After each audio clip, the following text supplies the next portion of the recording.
جس نے اپنے بیٹے ہی کو دریغ نہ کیا بلکہ ہم سب کی خاطر اسے حوالہ کر دیا، اور وہ اس کے ساتھ اور سب چیزیں بھی ہمیں کس طرح نہ بخشے گا۔ پاک کلام میں سے پڑھیں گے پالوس رسول کا خط رومیوں کے نام، اس کا 8واں باب۔ اگر آپ کے پاس کلام مقدس موجود ہے تو میرے ساتھ ہی کھول لیجئے، پالوس رسول کا خط رومیوں کے نام، اس کا 8واں باب۔ پس اب جو مسیح یسوع میں ہیں ان پر سزا کا حکم نہیں، کیونکہ زندگی کے روح کی شریعت نے مسیح یسوع میں مجھے گناہ اور موت کی شریعت سے آزاد کر دیا۔ اس لیے کہ جو کام شریعت جسم کے سبب سے کمزور ہو کر نہ کر سکی، وہ خدا نے یعنی اس نے اپنے بیٹے کو گناہ آلودہ جسم کی صورت میں اور گناہ کی قربانی کے لیے بھیج کر جسم میں گناہ کی سزا کا حکم دیا، تاکہ شریعت کا تقاضا ہم پر پورا ہو، جو جسم کے اعتبار سے نہیں بلکہ روح کے مطابق چلتے ہیں۔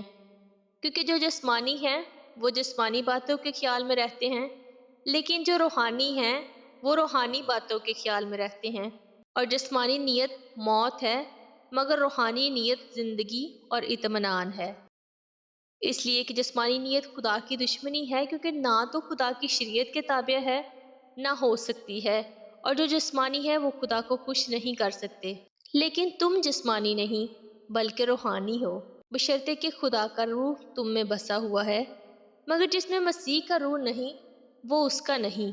اور اگر مسیح تم میں ہے تو بدن تو گناہ کے سبب سے مردہ ہے، مگر روح راست بازی کے سبب سے زندہ ہے۔ اور اگر اسی کا روح تم میں بسا ہوا ہے جس نے یسوع کو مردوں میں سے جلایا، تو جس نے مسیح یسوع کو مردوں میں سے جلایا وہ تمہاری فانی بدنوں کو بھی اپنے اس روح کے وسیلہ سے زندہ کرے گا جو تم میں بسا ہوا ہے۔ بس اے بھائیو، ہم قرض دار تو ہیں مگر جسم کے نہیں کہ جسم کے مطابق زندگی گزاریں، کیونکہ اگر تم جسم کے مطابق زندگی گزارو گے تو ضرور مرو گے، اور اگر روح سے بدن کے کاموں کو نیست و نابود کرو گے تو جیتے رہو گے۔ اس لیے کہ جتنے خدا کے روح کی ہدایت سے چلتے ہیں وہی خدا کے بیٹے ہیں۔ کیونکہ تم کو غلامی کی روح نہیں ملی جس سے پھر ڈر پیدا ہو، بلکہ لے پالک ہونے کی روح ملی جس سے ہم ابا یعنی آئے باپ کہہ کر پکارتے ہیں۔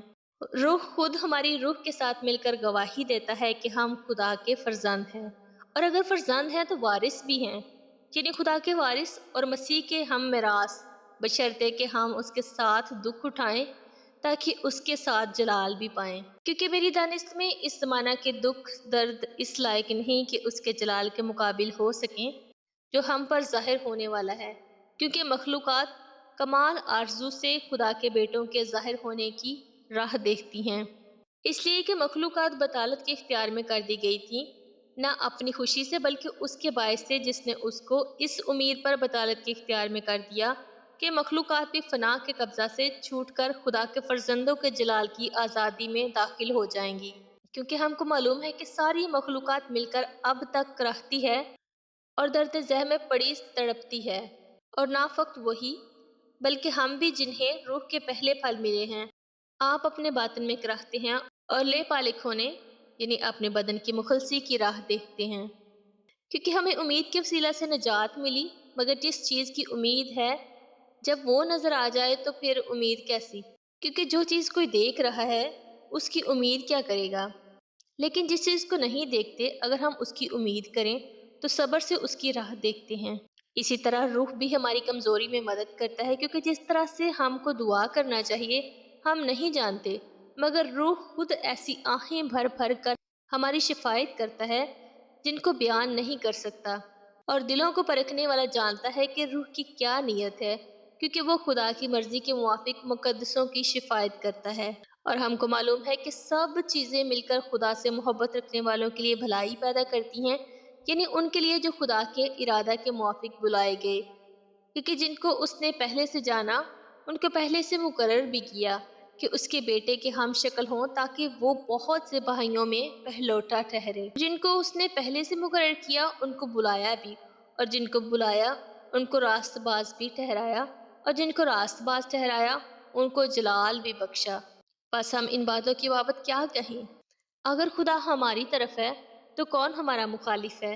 جس نے اپنے بیٹے ہی کو دریغ نہ کیا بلکہ ہم سب کی خاطر اسے حوالہ کر دیا، وہ اس کے ساتھ اور سب چیزیں بھی ہمیں کس طرح نہ بخشے گا؟ خدا کے برگزیدوں پر کون نالش کرے گا؟ خدا وہ ہے جو ان کو راست باز ٹھہراتا ہے۔ کون ہے جو مجرم ٹھہرائے گا؟ مسیح یسوع وہ ہے جو مر گیا بلکہ مردوں میں سے جی بھی اٹھا اور خدا کی داہنی طرف ہے اور ہماری شفاعت بھی کرتا ہے۔ کون ہم کو مسیح کی محبت سے جدا کرے گا؟ مصیبت یا تنگی یا ظلم یا کال یا ننگا پن یا خطرہ یا تلوار؟ چنانچہ لکھا ہے کہ ہم تیری خاطر دن بھر جان سے مارے جاتے ہیں، ہم تو ذبح ہونے والی بھیڑوں کے برابر گنے گئے۔